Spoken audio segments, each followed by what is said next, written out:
cutter. Imagine you re-drifting to sleep on a lonely late-night train in 1862. The wheels click-clack beneath you. The desert wind whistles through the open window, and the rhythmic sway of the car rocks you toward dreamland.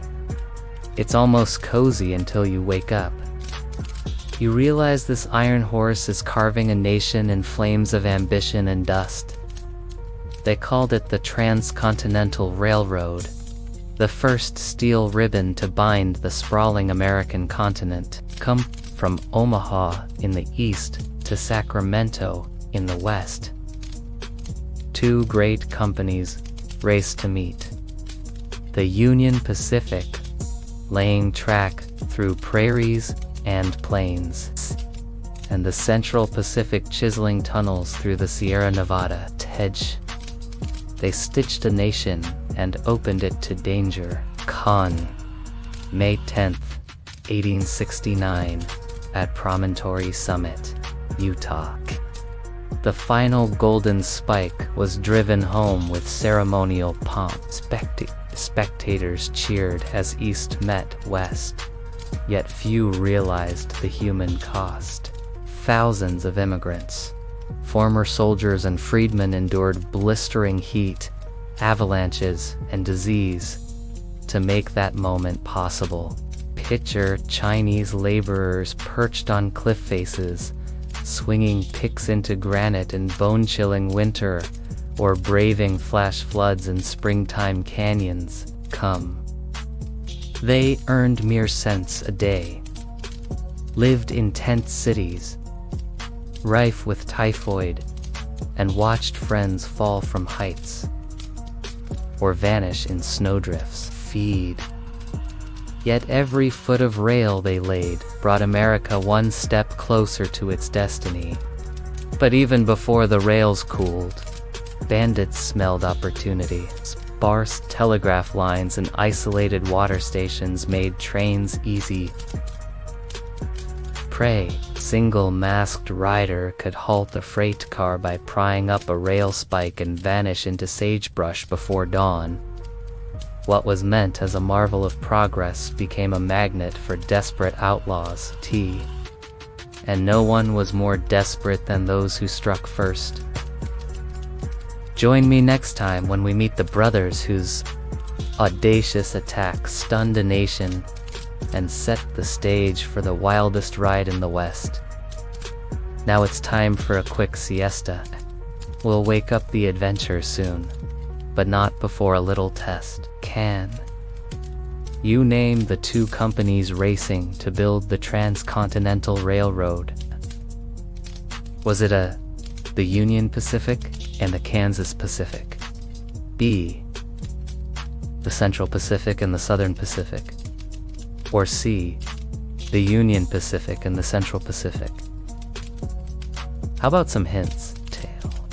Which company began in Omaha and which started in Sacramento? Aha! So the answer must be C, the Union Pacific and the Central Pacific. Right, you are, partner. Go ahead and saddle up your 6-shooter for an extra point. Then rest up, because we've got a long ride ahead. Now let's dream of open ranges and rooting to... Now awake once more. The year is 1863 and the sun blazes over the Great Plains. Your wagon bumps along a rutted trail, the only road between Missouri and the Rockies. At least there's plenty of buffalo or bison to the fancy Easterners. To your seasoned frontier eyes, the vast herds are more trouble than they're worth. Not only are the beasts a menace to travel, their hides rot and stink worse than a sour badger hole. Still, homesteaders eking out farms along the Missouri rely on them to stay alive. That is, if they don't end up like poor Jebediah Hawkins, the last man to see his neighbor, Jedediah Smith, alive. That's right, twine less than 3 years, pioneers will flock to buy cheap land and supplies in the Pacific Northwest. But for now, the railroad is years from completion and travelers face a 2-month trek across the plains. Or maybe just a few weeks if they hitch a ride on a freight wagon. The best way to cross is by riverboat, though many brave souls prefer the rough and tumble of stagecoach travel, circuitous. Either way, it's a circuitous route, an expensive gamble, and fraught with peril. For now, the United States remains in the tumultuous aftermath of the Civil War.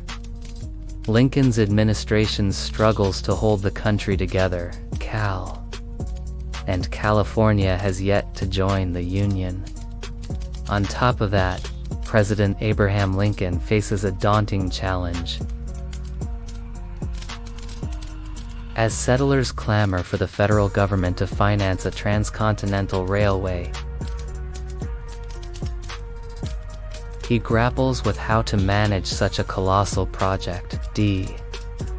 After all, the sheer scale of the undertaking is staggering. To link the Mississippi River to the Pacific coast would require thousands of workers, laying track across 1,800 miles of some of the most inhospitable terrain imaginable. The question is, who will Lincoln turn to complete this monumental task? As fate would have it, he'll entrust the endeavor to 2 private companies. The first will begin in Council Bluffs, Iowa, near the Missouri River. The second will start in Sacramento, California, and push eastward. 2. Each will lay tracks as far as they can, and whoever reaches the halfway point first gets to finish the job. Of course, that's easier said than done, and each company faces formidable obstacles. The Eastern Company, chartered as the Union Pacific Railway, starts building west in 1863. The Western Company, the Central Pacific Railway, begins construction the same year, pushing east from California. Both companies face enormous challenges. The Union Pacific must traverse hundreds of miles of flat, featureless prairie. The Central Pacific battles rugged mountains and treacherous passes. Despite these difficulties, both companies race to overcome nature's obstacles and scoop up generous government subsidies while staying afloat financially. In fact, they'll soon run into each other in Utah, setting the stage for a historic showdown. But before we get there, it's time to meet the men leading the charge. Imagine yourself standing on a windswept bluff, overlooking a vast expanse of prairie. In the distance, a lone train chugs along the tracks, close. You can see the tracks twisting and turning, climbing over small hills and dipping into valleys. But as you follow the tracks further, you notice something peculiar. They seem to disappear into thin air. What you're witnessing is a marvel of engineering and innovation, a feat of construction that has never been done before. The first transcontinental railroad in the Western Hemisphere. And driving the effort on the Union Pacific side is a larger-than-life character, the railroad tycoon Thomas Durant. Standing tall and commanding attention, Durant exudes an aura of power and determination. With his steely gaze fixed on the horizon, he surveys his domain, always looking for ways to improve efficiency and cut costs. His mind is a labyrinth of numbers and figures, constantly calculating the best way to maximize profits. Yet, despite his sharp business acumen, Durant is a polarizing figure. Some admire his tenacity and the progress he's made, while others question his methods and accuse him of exploiting workers and cutting corners. Nevertheless, Durant presses on, driven by a singular vision to connect the nation from sea to shining sea. He knows that the success of the railroad is not just a matter of laying tracks and collecting fares. It's about transforming the way people and goods move across the country, opening up new markets and opportunities for everyone. And Durant is not alone in his pursuit. On the opposite end of the country, Leland Stanford leads the Central Pacific with equal parts grit and determination. Stanford, a former governor of California, is a shrewd businessman and savvy politician. He knows how to navigate the halls of power in Washington, D.C., and secure the funding and resources needed to keep the Central Pacific running. But he also understands the importance of public perception. Stanford is eager to show the world what the Central Pacific is capable of, not just as a railroad, but as a symbol of American ingenuity and progress. Stanford and Durant may be rivals, but they share a common goal: to build the greatest railroad the world has ever seen. And as they race across the country, they know that the stakes are high. The future of their companies, the prosperity of their states, and the very destiny of the nation hangs in the balance.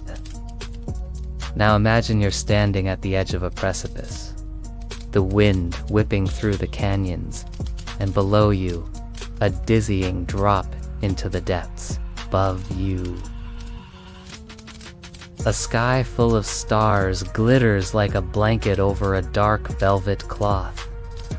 You're surrounded by the raw beauty of the Sierra Nevada mountains, a rugged and unforgiving landscape that seems almost impenetrable.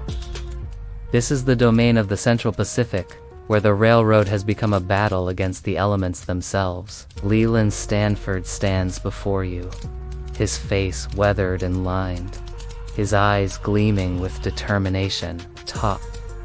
Despite the harsh conditions, Stanford exudes an air of confidence, a belief in the power of human ingenuity to overcome any obstacle. Around him, Chinese immigrants swing pickaxes and lay track, their muscles straining under the weight of the task before them. These men are the backbone of the Central Pacific, working tirelessly to bring the railroad to new heights. Yet even with their strength and endurance, the challenges they face are immense. Avalanches thundered down the mountainside, threatening to bury entire crews alive. Flash floods surged through the canyons, washing away track and supplies. And the biting cold of winter freezes the land, turning it into a treacherous skating rink. But the men press on, driven by the promise of a better future, not just for themselves, but for generations to come. They know that every foot of track they lay brings them closer to the completion of the Transcontinental Railroad, a feat that will unite a nation and open up the American West to settlers and dreamers alike. As you stand there with Stanford, you feel a sense of awe at the power of human determination, the indomitable spirit that drives us to push beyond the boundaries of what we think is possible. So next time you hear the whistle of a train echoing across the mountains, remember the men who dared to dream of a transcontinental railroad, who dared to to lay tracks across the most treacherous terrain in America. Kowa, for without their sweat and sacrifice, our nation would never have been the same. But our story is far from over.